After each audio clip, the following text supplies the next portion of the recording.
It's quite unstable right now, and unfortunately you have the chair currently, it's Nigeria, and the president of Nigeria issued a strong statement yesterday, but already when you read the reaction to that statement, people were already saying, you yourself, you are not legitimate, and therefore this time around, ECOWAS is not as strong as the ECOWAS that we are used to.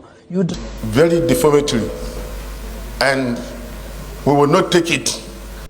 The senator of the Federal Republic told the whole world that we looted our offices, that chairs, tables, televisions were carted away by the senators.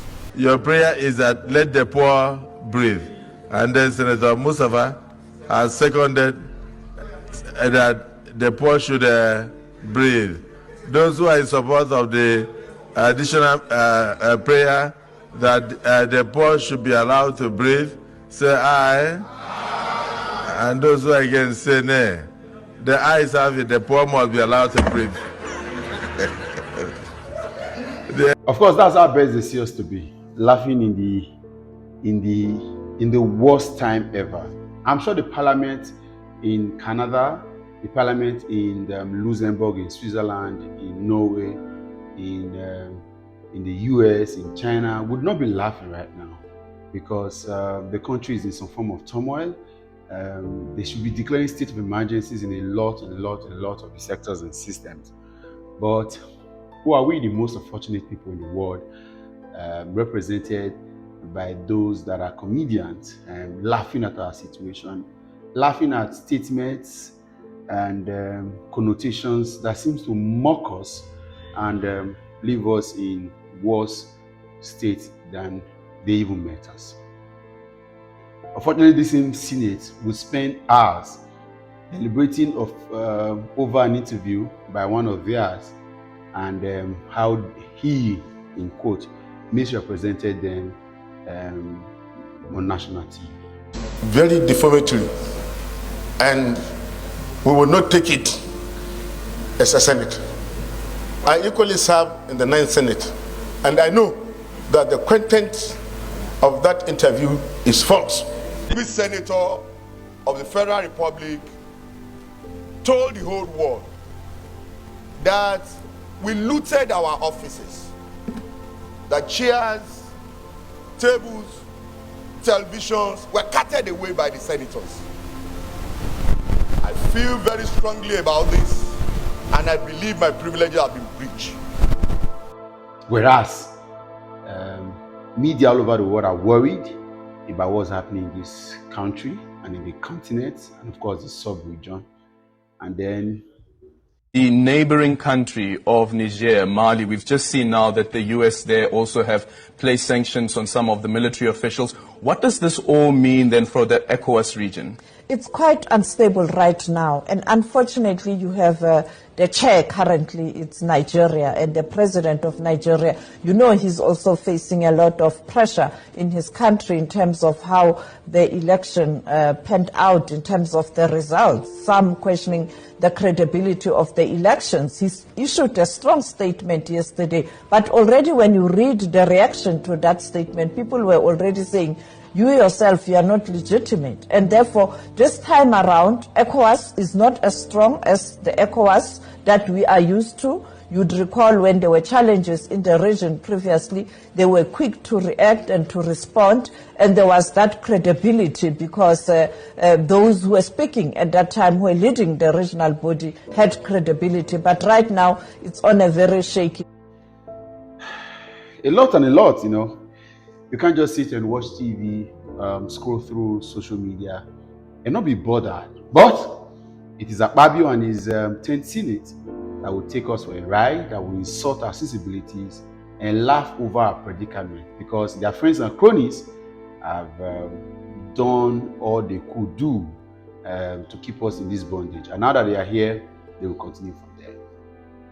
I'm talking about the coup in most countries, from Mali to Guinea, and of course now Niger Republic, very close to us now.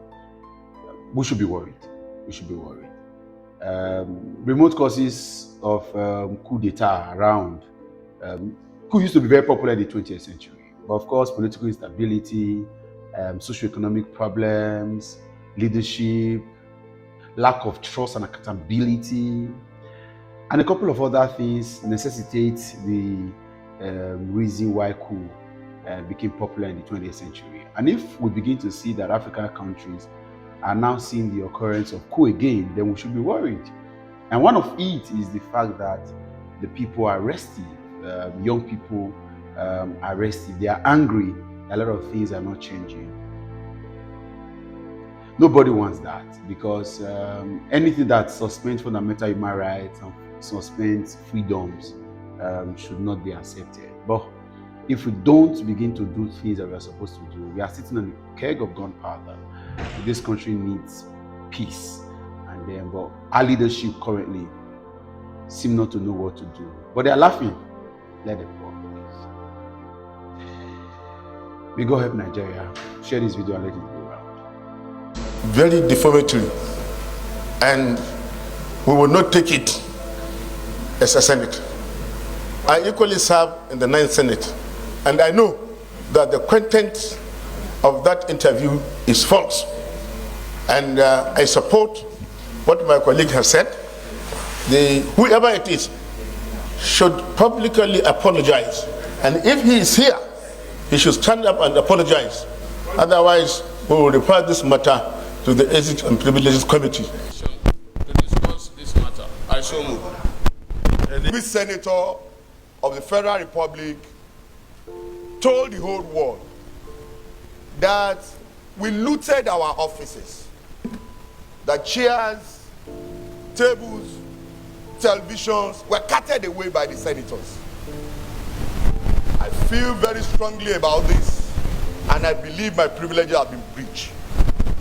As one of the distinguished senators that served in the 9th Senate, Mr. President, very distinguished colleague, this is a very serious matter. Our colleague was speaking to Nigerians. He was addressing Nigerians about this Senate. And knowing fully well that it's not possible for any senator to move a pin out of this National Assembly without the express approval of the management. Mr. President, the procedures are clear. At the end of our tenure, all the assets in our office will be verified by the management. We will sign for it. And if anything is not complied with, or any asset is missing, your severance payment will not be paid. That is the rule. And on the items, it is expected that at the end of every 4 years, many of the items that we have in the office, that depreciable value will be 0. And it is upon the determination by the management of the Senate that any decision will be taken concerning any item of the office can be either rewarded to you or not. But for our colleagues who came into the Senate and found out that there are 1 or 2 items that are not there, no senator at any point in time have the prerogative of looting into our own office while serving. We are respectable and we believe we should live above law. That comment, I feel strongly about it. I feel my privilege has been breached, and I need the protection of this Senate and other colleagues of ours who serve in the 9th Senate, and to call upon the distinguished senator who made this comment to address the Senate as to why he has to go that route without seeking for further clarification from this Senate. Or else he should come up, stand up, and apologize publicly to this Senate and to Nigerians for that comment that has been made. Mr. President, distinguished colleague, I so submit.